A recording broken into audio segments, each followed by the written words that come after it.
of a cylinder, I apologize for repeating myself. The reference sheet gives you this. It gives you capital B times H. Problem, of course, is if you don't know the formula for the area of a circle, this base times height is of no use to you. So instead what you want to do is remember this formula, pi r squared h. So here on the board we have an example. The easiest thing to do is to simply write down the formula, pi r squared h, and then put in the numbers. Look at the question. Does the question ask you to leave it in terms of pi, or does the question ask you to round it to a particular number? This question asks us to leave it in terms of pi. So all we have to do is plug in the numbers. So if I have pi times the radius of the circle is 3 squared times the height. Plug that into your calculator if you want to be smarty pants. Instead of putting 3 squared, put 9. But even if you don't, if you just put 3 squared, the calculator will calculate it. 9 times 8, of course, is 72 pi cubic centimeters.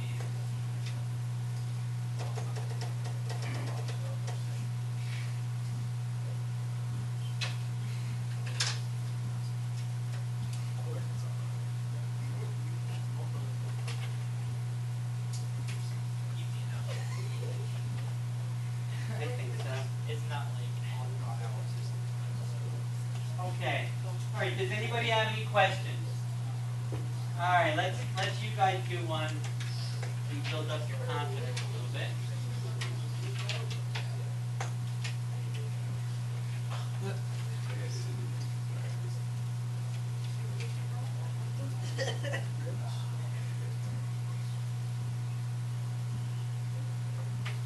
Okay. So the radius is 6 meters. The radius is 6, and the height is 14.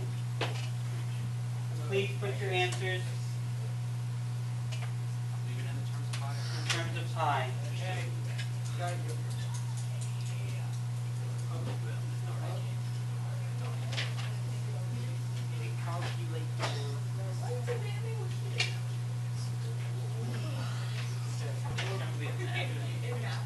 All right.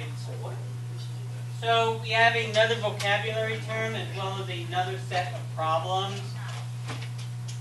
And that relates to what's called a composite space figure. Up on the board is the definition of a composite.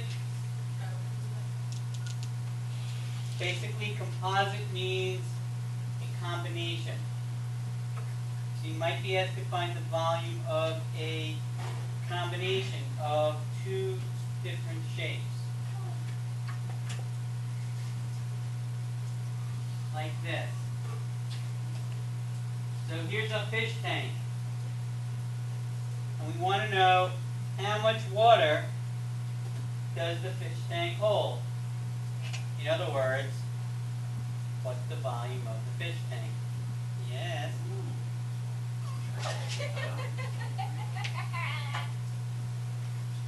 What?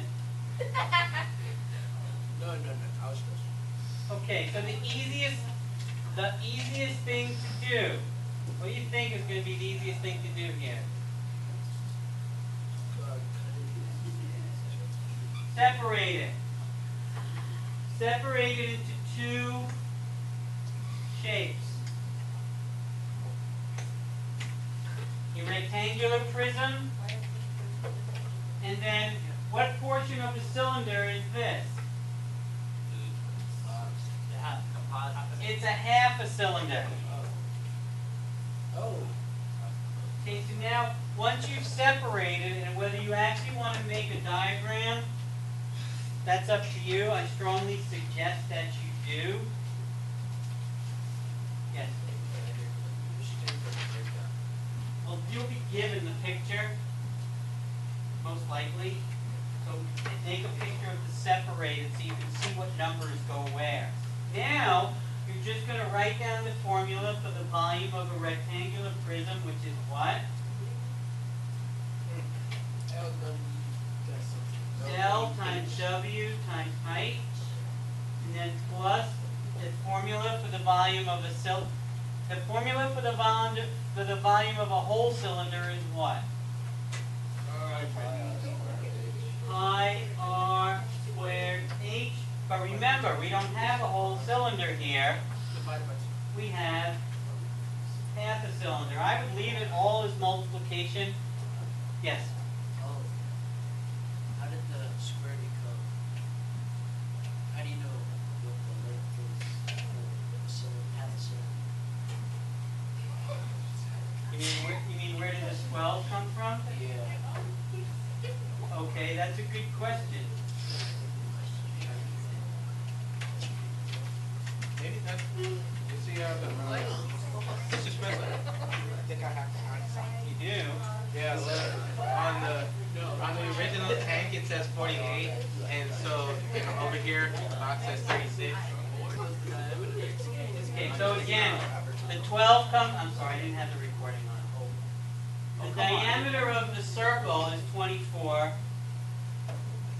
and we have a radius, so the radius is 12. Now all we have to do is plug the numbers in. So the length is 36, the width is 24, the height is 24, plus you can turn this into 0.5 times pi. The radius is 12 squared, and the height is 24. And all you have to do is plug all those numbers into your calculator. And it's a big number, just to let you know. Yes, Andy. Would that actually be pi there? Or?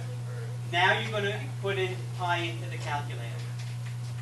So you plug all these numbers into your calculator, and you get what? What you get? Did you know quadrillion was F? What you get? Oh, you're doing the multiplication? Yo.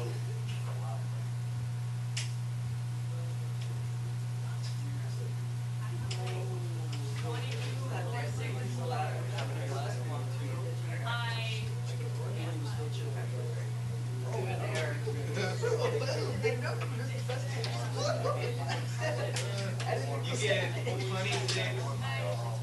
26,161, 200.90, 261.92.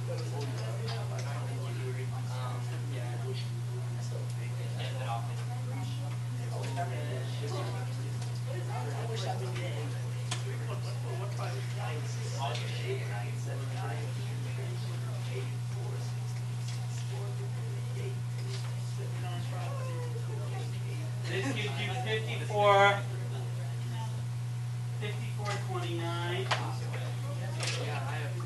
So it gets into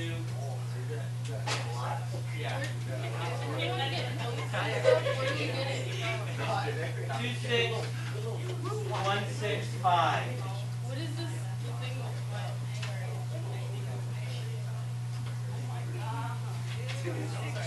Okay. Does anybody have any questions?